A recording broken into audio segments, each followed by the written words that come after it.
पुरानी पेंशन योजना बहाल करने के लिए देश भर से केंद्र और राज्य के सरकारी कर्मचारी आज दिल्ली चलो नारे के साथ दिल्ली के रामलीला मैदान पर जुटे हुए हैं और आयोजकों का दावा है कि 1 लाख से ज़्यादा जो देश भर के अलग अलग राज्यों से आए हुए ये कर्मचारी हैं वो पुरानी पेंशन स्कीम को बहाल करने के लिए सरकार पर दबाव बनाने की कोशिश के लिए इस महारैली में इकट्ठा हुए हैं।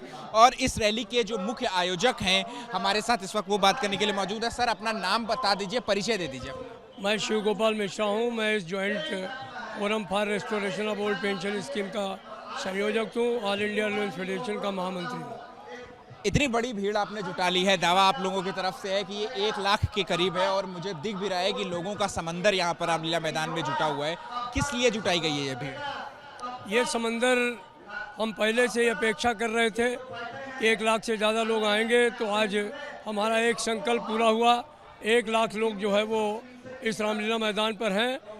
भारत सरकार से ये फरियाद करने के लिए है कि हमारे बुढ़ापे की लाठी हमसे मत छीनो, हमारी पुरानी पेंशन बहाल कर दो।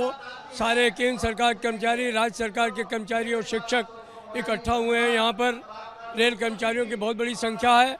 आने वाले समय में सरकार अगर हमारी बात को शालीनता से अच्छे तरीके से मान लेगी तो भारत सरकार से हमारा कोई झगड़ा नहीं है, हमारा कोई राजनीति नहीं है।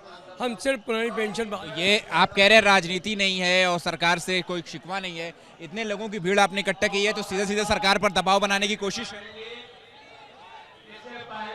सरकार पर दबाव बनाने की कोशिश ही तो है। कितनी बड़ी संख्या में लोगों को इकट्ठा किया गया है। ये बात बहुत सही है। सरकार जब नहीं मानती है तो सड़क पर उतरना ही पड़ता है। और अब आने वाले समय में भी अगर सरकार नहीं मानेगी तो हम पूरा मोबिलाइजेशन करके भारत बंद करने का भी काम करेंगे। वोटों की भी बात कर रहे थे कि जो सरकार ओल्ड पेंशन स्कीम लेकर के आएगी वही उसी सरकार को आप लोग वोट देंगे, ऐसी भी कोई बात कही है? हमारा कोई राजनीतिक एजेंडा नहीं है, लेकिन आपने देखा हिमाचल में, आपने देखा कर्नाटका में, जहाँ जहाँ पुरानी पेंशन एक मुद्दा बनी वहाँ पर जो सरकार सत्ता में थी वो चली गई। तो सरकार को इस बात को समझना चाहिए, अगर उसको अपनी गद्दी बचानी है तो निश्चित तौर पे पुरानी पेंशन बहाल कर देनी चाहिए। क्यों आखिर आप लोग क्यों इतना ज़्यादा दबाव बना रहे हैं पुरानी पेंशन स्कीम को लेकर के? क्या ऐसी बुराई है नई पेंशन में जो कि पुरानी पेंशन को वापस से लाना चाहिए? नई पेंशन की बुराई यह है कि आज की तारीख में जो लोग रिटायर हो रहे हैं उनको 400 रुपये, उनको 2000 रुपये, उनको 1000 रुपये पेंशन मिल रही है। इन 2000 में, 1000 में, 3000 में कैसे लोगों का जो है भविष्य गुजरेगा? लोगों को कटोरा लेकर के सड़क पे भीख मांगने के लिए मजबूर कर रही है सरकार। सरकार को ये बात समझनी चाहिए, अगर वो सबका साथ, सबका विकास और सबका विश्वास चाहती है तो फिर इसमें सरकारी कर्मचारी भी आते हैं।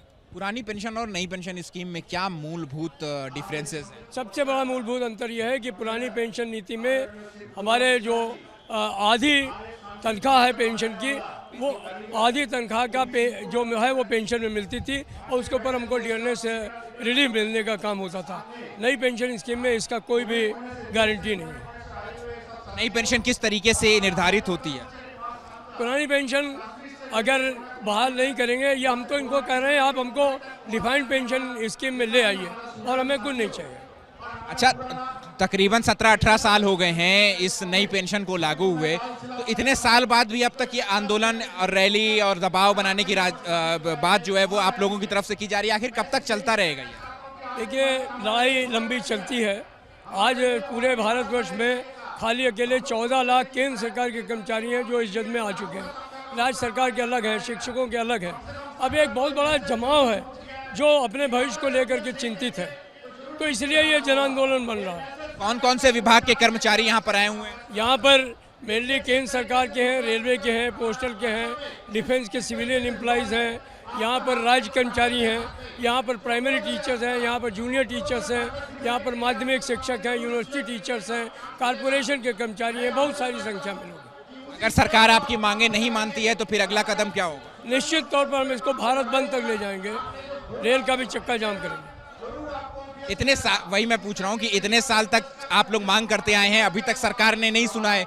ऐसे में क्या लगता है कि आप लोग क्या करेंगे जो सरकार सुनेगी? क्योंकि जो संसदीय कार्य मंत्री हैं यूपी के सुरेश खन्ना जी, उन्होंने कल ही बयान दिया है कि यूपी की तरफ से कोई योजना नहीं है पुरानी पेंशन को बहाल करने की। सुरेश खन्ना जी बहुत भले आदमी हैं, मैं उनके बारे में कुछ नहीं कहूँगा, लेकिन मैं ये बात साफ तौर पर कहना चाहूँगा कि ये जो हम मांग लेकर के निकले हैं, ये बिना मांग हासिल किए हुए वापस आंदोलन नहीं लेंगे। और मुझे पूरा विश्वास है, इस देश के प्रधानमंत्री पर भी विश्वास है कि वो हमारी आवाज़ को सुनेंगे और पुरानी पेंशन को बहाल करेंगे।